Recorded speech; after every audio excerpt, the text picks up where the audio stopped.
जिनके बारे में हम सभी जानते हैं कि वह भगवान श्री राम के सबसे बड़े भक्त थे। उन्होंने अपना पूरा जीवन श्री राम की सेवा में बिता दिया। सभी लोगों को यह बात पता होगी कि हमारे प्यारे हनुमान जी ब्रह्मचारी हैं, लेकिन क्या आपको पता है कि हनुमान जी का एक बेटा भी था? ये बात आपको हैरान कर देगी। कौन था ब्रह्मचारी हनुमान जी का बेटा? नमस्कार दोस्तों, आज के इस वीडियो में हम विस्तार से बात करेंगे कि यदि हनुमान जी ने अपना जीवन ब्रह्मचारी होकर बिताया और कभी भी पारिवारिक जीवन को नहीं अपनाया तो उनका बेटा कैसे हो सकता है, उनकी माता कौन रही होगी और यह कैसे संभव हुआ होगा। कहते हैं कि उनके बेटे का जन्म किसी स्त्री से नहीं बल्कि एक मछली से हुआ था और पूर्व जन्म में वह कोई अप्सरा थी। जी हाँ दोस्तों, आपने सही सुना। किंतु यह कैसे संभव है? चलिए इस रहस्य का पता लगाते हैं। एक प्राचीन कथा के अनुसार जब रावण ने हनुमान जी की पूंछ में आग लगा दी थी, तब हनुमान जी ने अपनी पूंछ से पूरी लंका को जला दिया।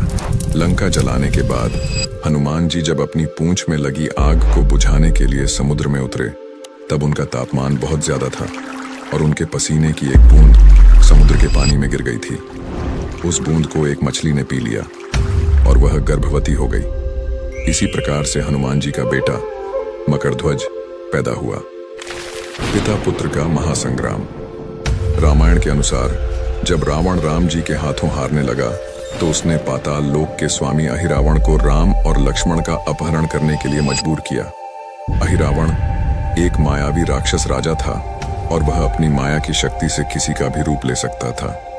उसने हनुमान जी का रूप धारण करके श्री राम और लक्ष्मण का अपहरण किया और उन्हें पाताल लोक ले गया।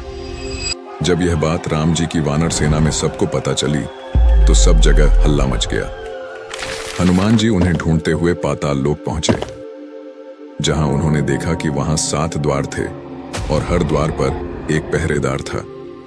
सभी पहरेदारों को हनुमान जी ने हरा दिया, लेकिन अंतिम द्वार पर उन्हीं के समान बलशाली एक वानर पहरा दे रहा था।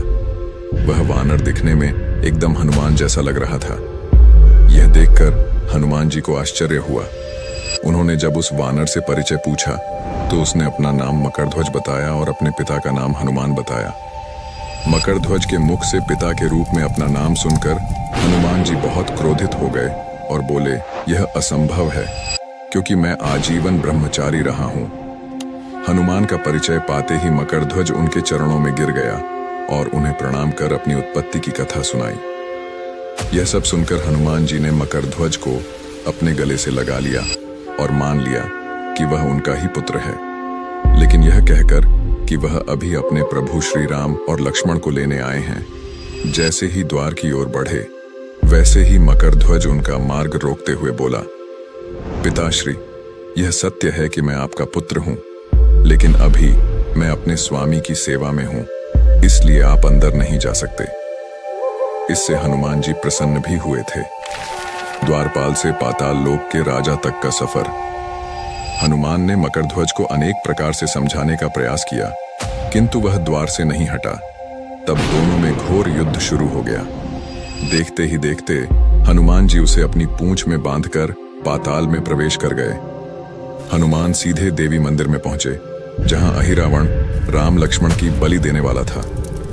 हनुमान जी को देखकर चामुंडा देवी पाताल लोक से प्रस्थान कर गईं। तब हनुमान जी देवी रूप धारण करके वहां स्थापित हो गए।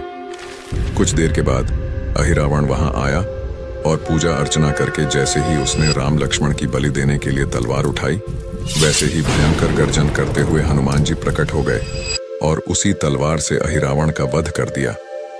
सुनने में ये आपको KGF मूवी के सीन जैसा लग रहा होगा, पर यही सच है। क्या पता KGF वालों ने खुद हमारे प्यारे हनुमान जी से प्रेरणा ली हो। तो इसी बात पर यदि आप भी मेरी तरह हनुमान जी के भक्त हैं तो वीडियो के अंत में जय बजरंग बली और जय श्री राम जरूर लिखें। तो जब हनुमान ने राम लक्ष्मण को बंधन से मुक्त किया, तब श्री राम ने पूछा, हनुमान, तुम्हारी पूंछ में यह कौन बंधा है? बिल्कुल तुम्हारे समान ही लग रहा है, इसे बंधन मुक्त कर दो। हनुमान ने मकरध्वज का परिचय देकर उसे बंधन मुक्त कर दिया। मकरध्वज ने श्री राम के समक्ष सिर झुका लिया।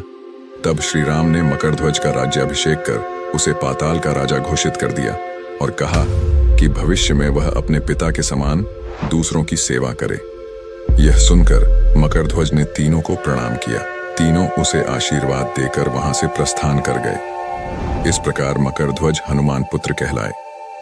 दुनिया का एकमात्र मंदिर जहां हनुमान जी विराजे हैं अपने पुत्र के साथ। भारत के पश्चिमी भाग में स्थित तीर्थ स्थान बेट द्वारका एक धर्म भूमि है।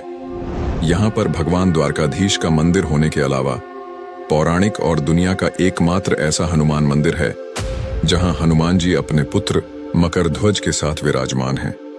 इस मंदिर को डांडी हनुमान मंदिर के नाम से भी जाना जाता है। कहते हैं यहाँ पहली बार हनुमान जी मकरध्वज से मिले थे। इस हनुमान मंदिर में समुद्र पार कर नाव के माध्यम से बेट द्वारका पहुंचा जा सकता है। यहाँ रोज ही हजारों भक्त दर्शन के लिए पहुंचते हैं। यहाँ हमेशा रामधुन की आवाज सुनाई देती रहती है।